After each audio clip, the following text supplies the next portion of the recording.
I'm Logan Crawford, and right now on Spotlight, we're delighted to introduce you to a very talented author. Her name is Janice Holliman, and she's written a powerful book.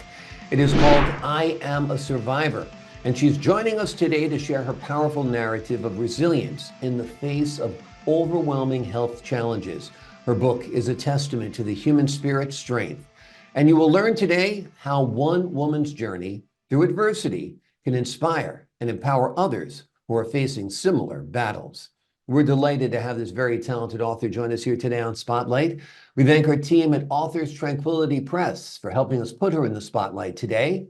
And we ask viewers like you to support writers like her by subscribing to our channel and by purchasing her wonderful book. The links are below this interview. Janice, great to see you here today on Spotlight. Thank you. I'm glad to be here. You are a survivor. You've been through a lot. What made you decide to put your story down on paper? Wow. That's something that that concept did not come from me. Mhm. With all the things that I was going through, that I basically am going through for years, a few of my doctors has began to tell me that I need to write a book because I had a story. And the main one that was pushing me to do it was my gastrologist, Mhm. since with my Crohn's disease. And the last conversation he had with me in 2018 was, he said, Janice, look, I've been telling you, you need to write this book. You have a story to tell. Because right now I have 10 patients that have Crohn's disease. Mhm. And out of the 10, you're the only one with everything you've gone through, all the surgeries you've gone through. I've been so afraid that each time, this is it. This is it. They have full blown cancer.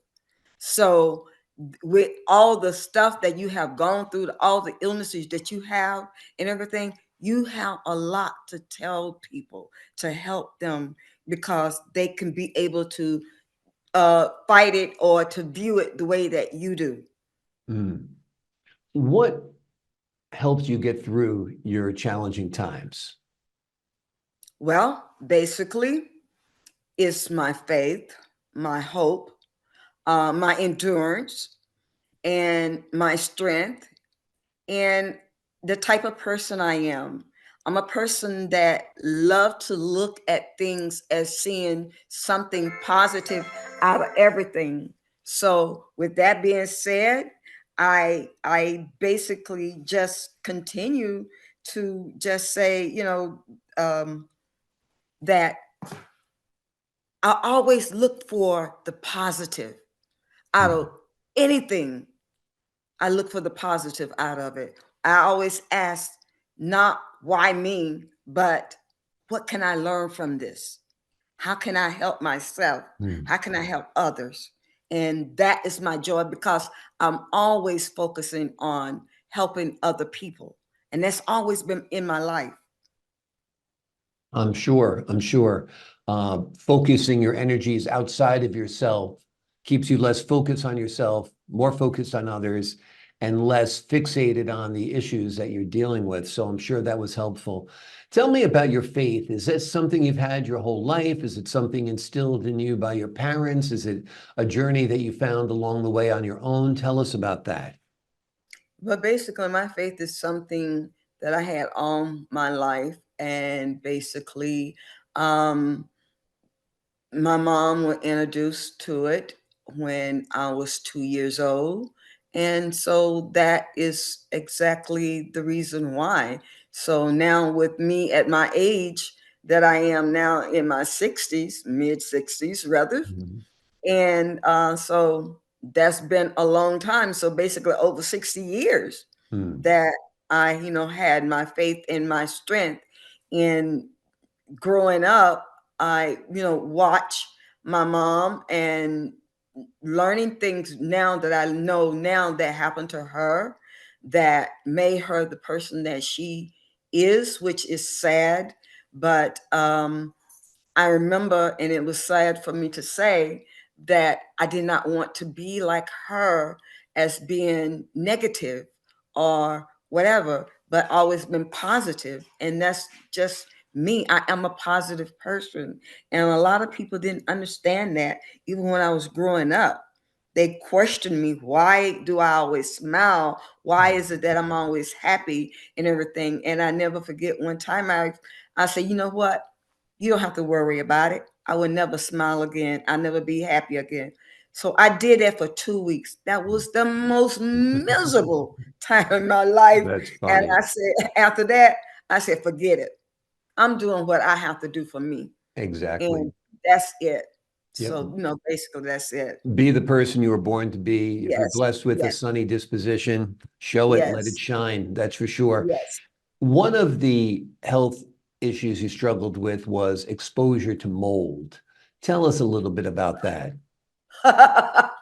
Well, basically, my husband and I, we was living in a nice apartment, and I mean literally nice apartment, but we did not know that we was living in there for 10 years with mold, and it was in the walls that Hmm. we didn't know. And how we found out was during the time of Irma. Mhm. uh, I had my son to go get my mom because it was coming that way to bring her up to Atlanta.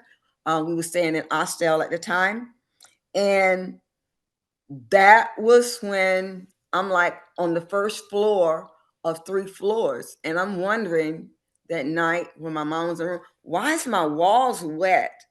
You know? Hmm. And so then after that, I'm like trying to find out and found out that mold was all over the apartment because the shingles had been pulled away and the Hmm. rain was coming down in the walls, and we lost everything that we had. And so that's what happened.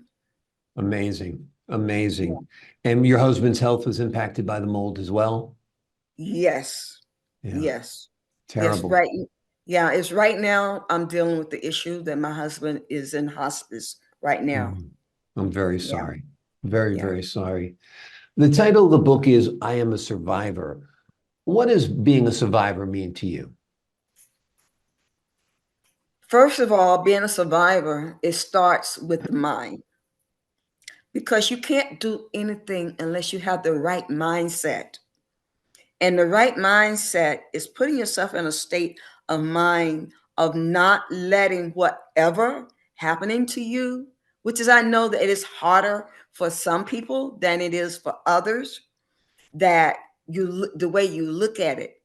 And basically, you learn to learn yourself, your inside and your outside, Mhm. to listen to your body and let it tell you what is going on. And that is what really have saved me, because I had to learn to listen to myself to know what's going on.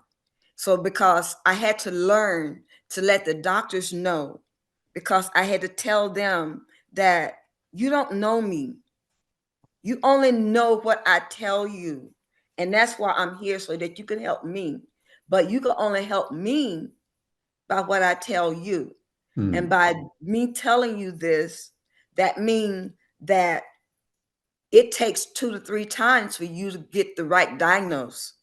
So that means that you're not God, because what's the first question that you ask when I come in the room is, how are you? Why are you here? Because Hmm. if you were God, those are questions you would not ask. Yeah. So really and true, that mindset and getting that, being that way of letting no one tell you that you are wrong, and you know that something is wrong. Stop. Something is wrong. I'm sorry. That's my That's service dog. okay. Okay, that's my service dog. Yeah. Uh, doing that. So really, and that is basically what it is. And Yeah. that I have that, and I really am thankful for having the right mindset and to get over whatever and to Yeah. fight whatever. I mean, really and truly, there's one chapter in the book where I crawled around my car and kept passing out for seven Hmm. times.